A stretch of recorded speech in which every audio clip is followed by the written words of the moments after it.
इस गाइडलाइन को पालन करते हुए पहले मैंने नोएडा में, दादरे में और जेवर में पिछले 2 दिनों से दौरा किए और आज बांके बिहारी की नगरी मथुरा में आके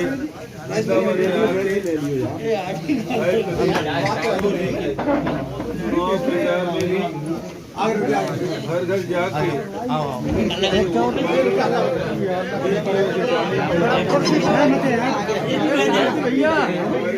लीडर रहे हैं और मेरा सौभाग्य है कि उनके प्रचार में महत्वपूर्ण बात ये है कि भारतीय जनता पार्टी सब बसड़ हो जाए सत्ता पाने के लिए वोट मांग रहे हैं, जबकि आम जनता के मुद्दों के लिए कार्यक्रमों योजनाओं को लागू करने के लिए वोट मांग रही है।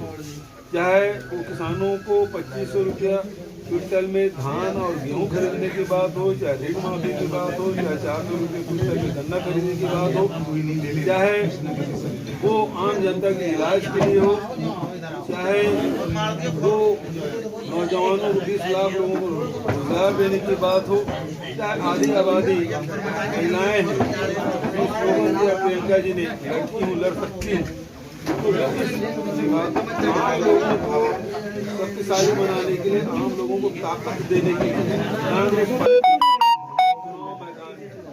बघेल साहब अगर बात करें तो लगातार आप प्रदेश में घूम रहे हैं, कितना मानते हैं कितनी दमदारी के साथ कांग्रेस मैदान में उतरेगी? कांग्रेस पार्टी पूरी दमदारी से प्रियंका जी के नेतृत्व में चुनाव लड़ रही है।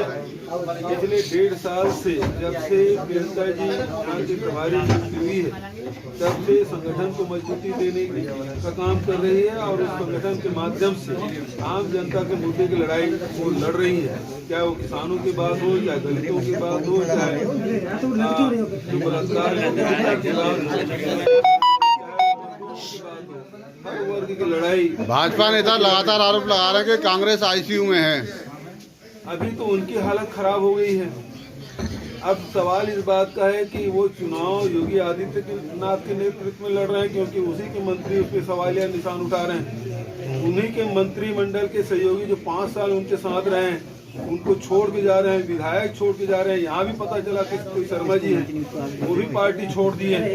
तो लगातार वो उनकी नैया डूबने वाली है। जब नैया डूबने वाली होती है तब सब लोग कूद के भागते हैं। वही स्थिति भारतीय जनता पार्टी की। भाजपा कह रही है कि जो कांग्रेस के पालन करने के बाद, लेकिन नोएडा में आपके खिलाफ आचार संहिता उल्लंघन का मामला दर्ज किया गया जी। मेरे साथ जिला कांग्रेस कमेटी के अध्यक्ष थे, वहाँ के प्रत्याशी मेरे साथ। अब मेरे साथ मुझे Z+ सुरक्षा है, तो 25-30 तो मेरे साथ सुरक्षा कर्मी रहते हैं, फिर स्टेट पुलिस के लोग रहते हैं, 10 गाड़ी साथ में चलती है, और उसके बाद 25-30 के संख्या में तो पत्रकार थे। अब बताइए कि कोरोना प्रोटोकॉल का मैंने उल्लंघन किया, और यदि है उल्लंघन तो मैंने निर्वाचन आयोग से निवेदन ये किया है कि डोर टू डोर किस प्रकार से कैंपेन करना है। जैसे EVM का आप डेमोन्स्ट्रेशन करते हैं, डेमो दिखाते हैं, आप डेमो करके बता दीजिए कि हम लोग भी पालन कर ले भाई कि हाँ इस प्रकार से होगा। और फिर कांग्रेस के नेता है उस पर आप FIR दर्ज करेंगे। भारतीय जनता पार्टी के लोग जब रैली निकाल रहे हैं उनके विधायक, तब उस पर FIR नहीं होता। उनके मंत्री डोर टू डोर 5 दिन से कर रहे हैं और भीड़ लेके चल रहे हैं, उन पे FIR नहीं। निर्वाचन आयोग को निष्पक्ष दिखना चाहिए। शुरुआत में जब निष्पक्ष नहीं दिख रहे हैं तो आगे कैसे उम्मीद की जाएगी? क्या निर्वाचन आयोग आपको पक्षपात पूर्ण रवैया अपनाता नजर आ रहा है? सब पे कार्रवाई होनी चाहिए। यदि मुझ पे कार्रवाई हुई, यदि मैं जिला अध्यक्ष और विधायक को साथ में लेके मैं चल रहा हूँ और मुझ पे कार्रवाई हो सकती है, तो फिर भारतीय जनता पार्टी के नेताओं पे क्यों कार्रवाई नहीं हो रही? अभी सर योगी जी का ट्वीट आया, प्रदेश का चुनाव 80% 20% में होगा। अब वो 80-20 कर रहे हैं, समाजवादी पार्टी 85-15 कर रहे हैं, वो अपने लिए कर रहे हैं।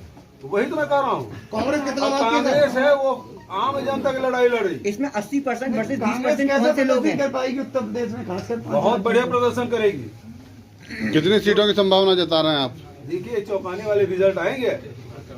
अब वो भाजपा के पक्ष में होंगे या कांग्रेस के पक्ष में? चौंकाएंगे तो सही, पर किसके पक्ष में आप मानते अब हैं? भारतीय जनता पार्टी तो वो पहले ही उसके नाव डूबने वाली है, दिखाई दे रहा है। पहले योगी जी यहाँ से लड़ने वाले थे, मथुरा से, फिर अयोध्या से, अब उनको मठ में बिठा दिया गया। तो उनकी स्थिति तो क्या है उसको बताने की जरूरत नहीं है। जैसे आपने बताया कि रोजगार की बात कराएंगी कांग्रेस, तो छत्तीसगढ़ में अभी आधे घंटे पहले मुख्य चिकित्सा विभाग में 202 पदों पर 2000 लोगों ने भगदड़ मचाई है। क्या है इसके बारे में, क्या कहेंगे? आधे घंटे छत्तीसगढ़ में चाहे वो शिक्षकों की भर्ती हो, चाहे पुलिस की भर्ती हो, चाहे डॉक्टर की भर्ती हो, सभी विभाग में भर्तियां चल रही, चाहे विद्युत विभाग, सब में भर्तियां चल रही है। और उसके बाद भी जो रोजगार और स्थायी रोजगार जिससे मिल सकता है वो सब रोजगार छत्तीसगढ़ में दिया जा रहा है। नहीं, बेरोजगारी का वाला में है, उसके लिए आप जो बोल रहे हैं 200 अगेंस्ट में 2000 आवेदन भरते हैं। तो आप पता कर लीजिए उत्तर प्रदेश में यदि वैकेंसी निकलती है तो कितने लोग भरते हैं। यहाँ तो जो पेपर ही लीक हो जाता है, ज्वाइनिंग की बात तो छोड़ दीजिए, परीक्षा ही नहीं हो पा रहा है उत्तर प्रदेश में। और बेरोजगारी दर सबसे ज्यादा यूपी में 22% के साथ, सबसे निचले पायदान में छत्तीसगढ़ 2.1, जो चौथे नंबर पे है देश के सभी राज्यों में। शिव साहब, योगी जी कहते हैं हमारे प्रदेश में दंगा नहीं होता है, माफिया जेल में दंगा तो माफिया जेल। उसको आप क्या कहेंगे? थार गाड़ी में लेके किसानों पे जो गाड़ी चढ़ा दिए, उसको क्या कहेंगे आप? टेनी आपके साथ घूम रहे मंच में, उसको आप क्या कहेंगे? जिस विधायक है उसके बारे में आप क्या कहेंगे? तो आपको किस तरीके की हालत दिखती है उत्तर प्रदेश के? ये तो माफिया राज चला रहे हैं योगी जी। आप उसके खिलाफ बोल के देखिए, बेटा आप आंदोलन करके देखिए। मैं तो छत्तीसगढ़ से आया हूँ, कौशल्या जी मायके है। मैं तो सोचा था उत्तर प्रदेश जब आऊंगा तो मेरा बढ़िया स्वागत होगा। मैं अपनी दीदी के यहाँ, बुआ के यहाँ आया हूँ, लेकिन जब पता चला कि मैं आ रहा हूँ तो एयरपोर्ट में मुझे निकलने नहीं दिया, मुझे जमीन में 3 घंटा बिठा दिया गया। लखनऊ के आवभगत के बारे में दुनिया जानती है, योगी आदित्यनाथ जी सारी परंपरा। और फिर प्रियंका जी को 4 दिन तक आप नजरबंद करके रखे थे, एक महिला से डर गया, पीड़ित परिवार से मिलने नहीं दे रहे। कैसा लोकतंत्र है? एक मुख्यमंत्री जाने नहीं दे रहे हैं, एक विपक्षी नेता को आप नजरबंद करके रखे हैं। ये कैसा प्रजातंत्र है? क्यों नहीं मिल सकते पीड़ित परिवार से? सर, कांग्रेस पार्टी उत्तर प्रदेश में 7 टाइम से सत्ता में नहीं है, क्या कारण है इसका? क्या आपकी पार्टी कमजोर है? उसके कारण तो सब जानते हैं। 32 साल से हम सत्ता में नहीं है, लेकिन इस बार सत्ता में आएंगे। जनता का मुद्दा को लेकर प्रियंका जी और पूरे कांग्रेस पार्टी के कार्यकर्ता दमखम के साथ चुनाव लड़ रहे हैं। निश्चित रूप से हम सत्ता में आएंगे। संबित पात्रा का एक बयान आया है कि कांग्रेस हिंदुओं में जहर भरने का कार्य कर रही है।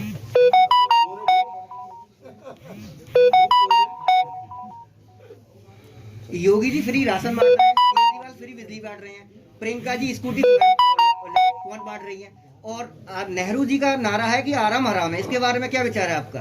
देखिए, जो मेहनत कसे ना उसका सम्मान है। जैसे किसानों को 25 क्विंटल में धान खरीदी और 50 क्विंटल में उसका सम्मान करने का काम।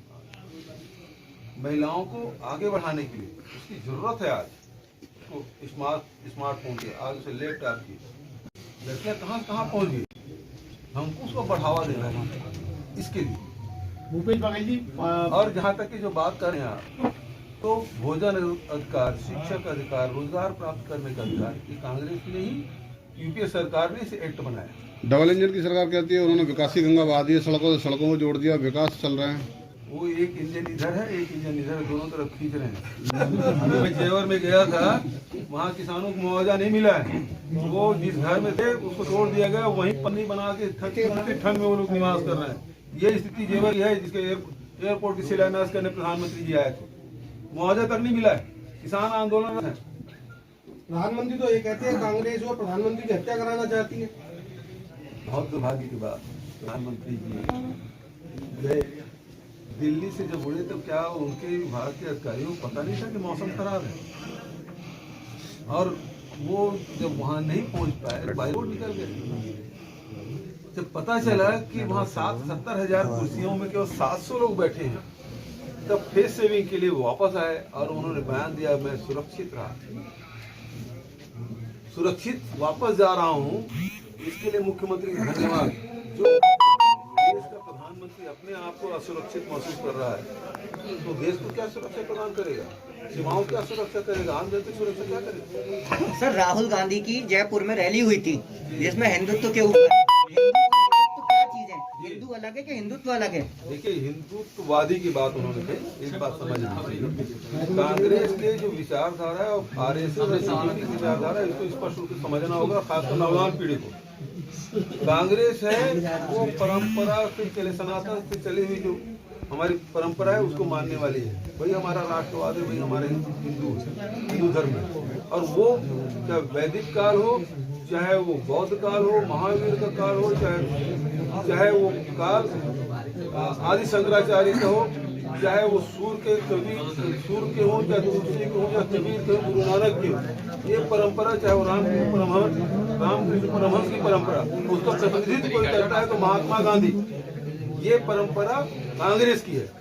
और दूसरी तरफ परंपरा है, और इस परंपरा में, कांग्रेस की परंपरा में करुणा है, दया है, प्रेम है, सहिष्णुता है, भाईचारा है, उदारता है, और जो विरोधी विचारधारा है उसके सम्मान है। और भारतीय जनता पार्टी आरएसएस की जो विचारधारा है वो आयातित है, वो भारतीय नहीं है, ये मुसोलिनी से प्रभावित है। बीएस मुंजे गए थे वहाँ इटली उनसे मिलने, और वहां से बैंड बाजा लेकर आए हैं, वहां से खाकी पैंट, हाफ पैंट और काली टोपी पहन के आए हैं। नहीं हमारा भारत का परिधान है, न वो वाद्य यंत्र है। और उसके जो सांस्कृतिक जो राष्ट्रवाद की बात करते हैं, जो